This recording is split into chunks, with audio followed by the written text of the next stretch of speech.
What if I told you that hope isn't simply a feeling, but a talent you can develop? What if the difference between those who flourish through terrible times and those who struggle isn't luck, genetics, or circumstances, but their ability to build true hope? And what if I told you that this talent is so powerful that it can practically change the trajectory of your entire life? Today, we're going deep into the science and practice of hope, not the wishful thinking kind that keeps you waiting for miracles, but the actual, active, evidence-based hope that can alter your life even in the darkest situations. We're going to review research from psychology, neurology, and positive psychology that demonstrates exactly how hope works and how you can strengthen it like a muscle. I'm going to share with you the same tactics that psychologists, experts, and the most resilient people around the world use to keep optimism when everything seems to be coming apart. Whether you're facing personal challenges, dealing with setbacks in your career, struggling with relationships, navigating health issues, facing financial stress, or just feeling overwhelmed by global uncertainty, this video will give you a complete toolkit to rebuild your sense of hope from the ground up. But here's what makes this different from conventional motivating content. Everything I'm presenting today is backed by real data. We're not talking about positive thinking or fake it till you make it techniques.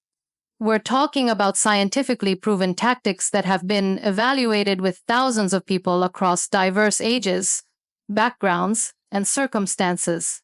By the end of this movie, you'll understand exactly why some people seem to bounce back from everything while others get lost in despair. You'll have practical techniques you can apply immediately, and you'll know how to keep optimism even when your circumstances haven't altered yet. Most importantly, you'll learn that hope is not something you either have or don't have. It's something you create, practice, and strengthen over time. Let's start by knowing what hope actually is, because most people get this utterly incorrect. Hope isn't idle yearning or naive optimism. It's not sitting around waiting for good things to happen or hoping everything will work out miraculously. According to landmark research by psychologist Charles Snyder, hope is made up of three fundamental components that operate together like a three-legged stool. Objectives, paths, and agency. Goals are what you desire to achieve your destination. Pathways are the routes you can take to get there, your roadmap. And agency is your feeling that you can actually make it happen, your inner drive and confidence. When all three function together, you produce true, sustainable hope that can take you through anything. Here's what's remarkable about this research. Snyder and his team investigated hundreds of people and found that those with high hope ratings didn't simply feel better, they really achieved more. They had superior academic performance, stronger relationships, better physical health, and greater life happiness. Hope isn't just a lovely sensation, it's a predictor of success and resilience. The first step to becoming more hopeful is to get ruthlessly explicit about what you desire. This is where most individuals fail before they even start. Vague dreams like, I want things to get better, or I want to be successful, don't produce optimism, they create anxiety and confusion. Your brain needs clear targets to aim towards. Instead of, I want to be happy, try, I want to build stronger relationships with 3 specific people in my life. I want to develop a skill that excites me and practice it for 30 minutes every day. Instead of, I want to be healthier, try, I want to walk 8,000 steps daily and cook 3 homemade meals per week. The idea is to make your goals measurable and we bond. Write them down. Be specific enough that someone else could tell if you've reached them or not. This specificity provides your mind something solid to work toward and generates natural checkpoints where you can celebrate achievement. Next, focus on paths, the numerous avenues to your goals. This is where hope becomes genuinely potent. Hopeful folks don't just have plan A, they have plans B, C, D, and occasionally the entire alphabet. When one door closes, they're immediately thinking about the window, the skylight, or maybe even excavating a tunnel. This isn't about being gloomy, it's about being practical and resourceful. Start contemplating new strategies to get what you want. Get inventive. If your aim is career growth, your options might include gaining new abilities, networking within your industry, seeking mentoring, moving firms, freelancing on the side, starting your own business, or even pivoting to a related subject. If your objective is improving your health, your options can include attending a gym, working out at home, taking dance lessons, hiking, swimming, changing your diet, working with a nutritionist, or finding an accountability partner. Write down at least 5 potential pathways for each major aim. The more roads you can find, the more positive you'll feel, since you'll realize that there are always possibilities, even when your first decision doesn't work out. This is what academics call pathways thinking, and it's one of the biggest indicators of resilience and success. Agency is possibly the most critical component. It's your conviction in your own power to make things happen. This isn't about arrogance or overconfidence. It's about creating genuine self-efficacy based on proof of your talents. Agency grows through little triumphs and persistent confirmation that you can generate change in your life. Start with little actions that prove to yourself that you can alter your surroundings. Maybe it's organizing one drawer in your home, reading for 10 minutes a day, completing 5 push-ups every morning, or reaching out to one person you've lost touch with. These can seem minor, yet they're building blocks of agency. Each minor triumph sends a message to your brain. I have power. I can make things happen. The idea is consistency over intensity. It's better to do something tiny every day than something great once in a while. This provides what psychologists call mastery experiences, the evidence that you can set an intention and follow through. Over time, these experiences aggregate and generate unshakable confidence in your capacity to handle anything life throws at you. One of the most powerful hope-building strategies is what I term evidence collecting.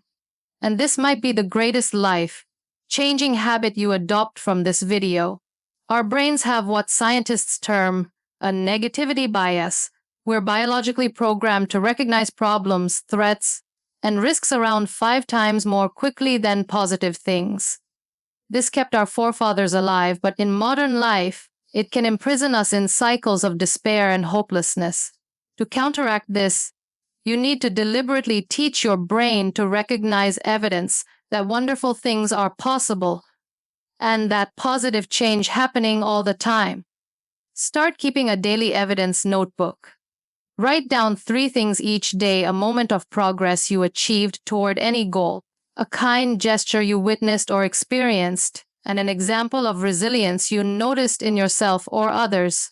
This might be as easy as, I stuck to my morning routine, a stranger held the door open for me, and my neighbor bounced back from losing their job last year. Do this for 30 days, and you'll literally rewire your brain to discover opportunities and possibilities that were always there but invisible to you previously. You'll start seeing solutions where you once saw just difficulties. You'll notice helpers where you once saw only hurdles.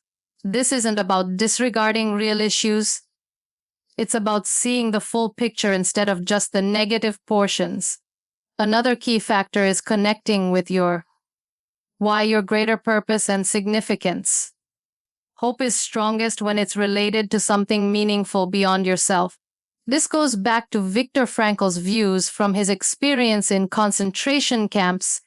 Those who survived weren't always the physically strongest, but those who had a cause to live, something valuable to give. Take time to fully investigate this. What impact do you wish to have on the world? Who do you wish to help? What problems do you feel called to solve?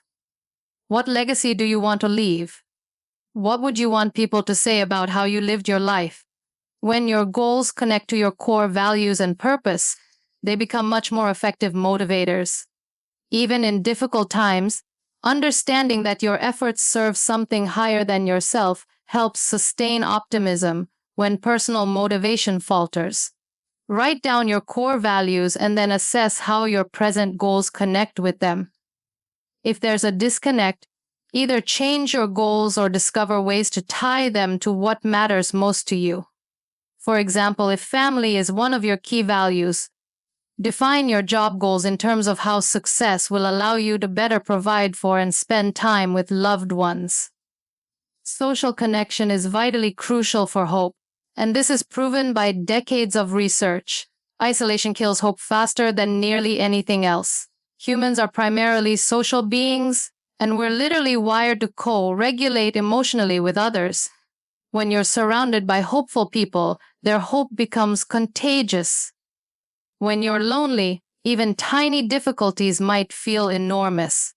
Actively seek out networks of people who share your values or interests.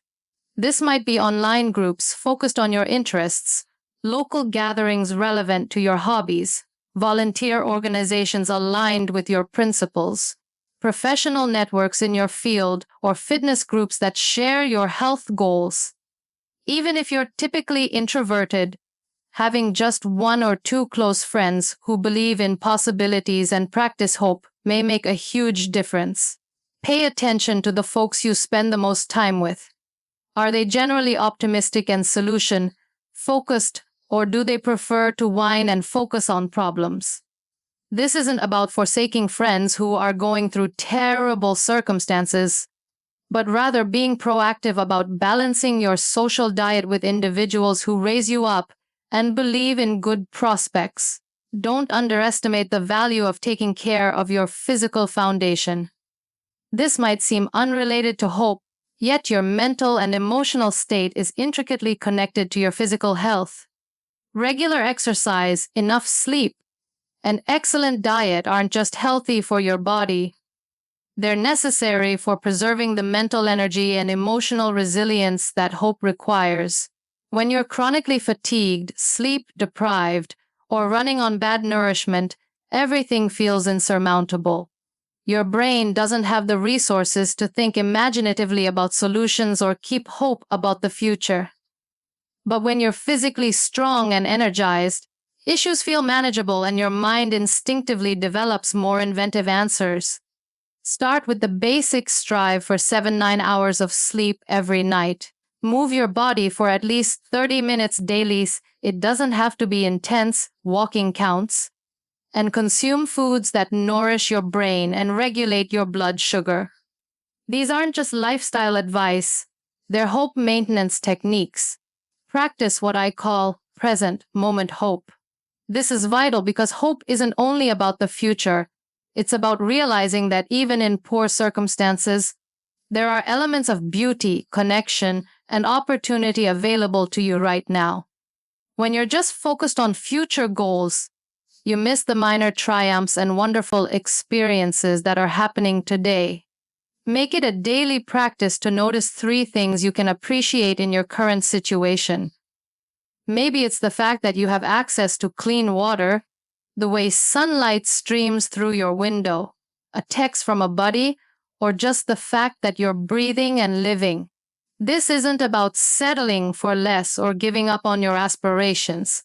It's about growing your capacity to find optimism and joy even when you're working toward bigger changes. Finally, let's talk about dealing with setbacks because they're inevitable. Hopeful people aren't those who never confront hurdles. They're those who have learned resilience in the face of challenges. When something doesn't go according to plan, instead of asking why me or what's wrong with me, try asking what can I learn from this and what's my next move? Or reframe failures as data. Every setback gives you information about what doesn't work, which gets you closer to finding what does work. Thomas Edison didn't fail 1,000 times before creating the light bulb. He identified 1,000 ways that didn't work, which led him to the one approach that did. This thinking modification alone can transform how you encounter problems and keep hope through challenging times. Hope is not about pretending everything is all right or waiting for things to suddenly better. It's not about poisonous positivism or ignoring actual problems. It's about having the mental, emotional, and practical skills to see opportunities where others see dead ends, to construct routes where others see obstacles, and to take significant action even when the road isn't apparent and the conclusion isn't assured. Let me share something that could surprise you. The most hopeful people aren't those who've had easy lives. They're frequently persons who've faced tremendous problems but learned the ability to navigate them effectively. They've learned that hope isn't a luxury for when life is wonderful. It's a necessity for when life is bad. It's not something you wait to feel. It's something you actively generate via your choices, actions, and mindset. Remember the 3 pillars we discussed: clear goals, diverse pathways, and strong agency. These aren't just concepts, they're daily practices. Every morning you can ask yourself, what am I striving toward today? How many different ways can I make progress? What evidence do I have that I can alter my circumstances? These simple questions can alter your entire day from passive wishing to active hope building. The strategies we've covered today: evidence collecting, connecting to your deeper purpose, building supportive relationships, taking care of your physical foundation, practicing present, moment appreciation, and reframing setbacks as learning opportunities. These aren't things you do once and forget. They're lifestyle practices that accumulate over time. The more you practice them, the stronger your hope gets, and the more resilient you become in the face of future hardships. Here's what I want you to understand. Your hope journey doesn't simply benefit you. When you become a person who practices real hope, you become a source of possibilities for everyone around you. Your family members watch how you manage issues and learn from your example. Your pals observe your resilience and are inspired to develop their own. Your colleagues watch your solution-focused approach and start adopting it themselves. Your hope ripples out into the world in ways you may never fully grasp. The world sorely needs more people who practice true hope. It needs people who can look at complex challenges and recognize potential for solutions. It needs people who can face uncertainty with interest rather than dread. It needs people who can take meaningful action even when they can't control all the outcomes. It needs people who can keep their principles and goals even when conditions are hard. That person can be you, and starting today, that person will be you. So here's your immediate action plan. First, identify one specific goal that matters to you, something clear and measurable. Second, brainstorm at least 5 potential pathways to reach that aim. Third, do one modest action today that gets you toward that goal. Fourth, put down one piece of proof that positive transformation is achievable in your life. Fifth, connect with one individual who shares your ideals or encourages your growth. These 5 steps may take you maybe 30 minutes total, but they'll start establishing the foundation of hope that can carry you through anything. Don't wait till you feel motivated. Don't wait until situations improve. Don't wait until you have all the answers. Hope is built by action, not through waiting. If this video has transformed how you think about hope and given you practical skills to build it, please hit the like button. It helps more people discover this message when they need it most. Share this video with someone in your life who might be battling with hopelessness or discouragement. Sometimes the simple act of sharing hope, building content with others, is itself an act of hope. Subscribe to this channel if you want more evidence-based content on building resilience, initiating positive change, and developing the mental and emotional abilities that lead to flourishing rather than just surviving. Ring your notification bell so you don't miss future videos that could be just what you need to hear at exactly the perfect moment. But most importantly, take what you've learned today and put it into practice. Don't let this be simply another video you viewed. Let it be the beginning of a new chapter in your life. The one where you become someone who doesn't merely hope for better days, but actively creates them. The world is waiting for the unique contribution that only you can give, and your journey of developing unshakable optimism starts with your very next choice. Remember, hope is not an emotion you wait for, it's a skill you learn. Hope is not a gift you're born with, it's a power you build. Hope is not something that occurs to you, it's something you build, one purposeful action at a time. Go build your hope. Go transform your life. Go show the world what's possible.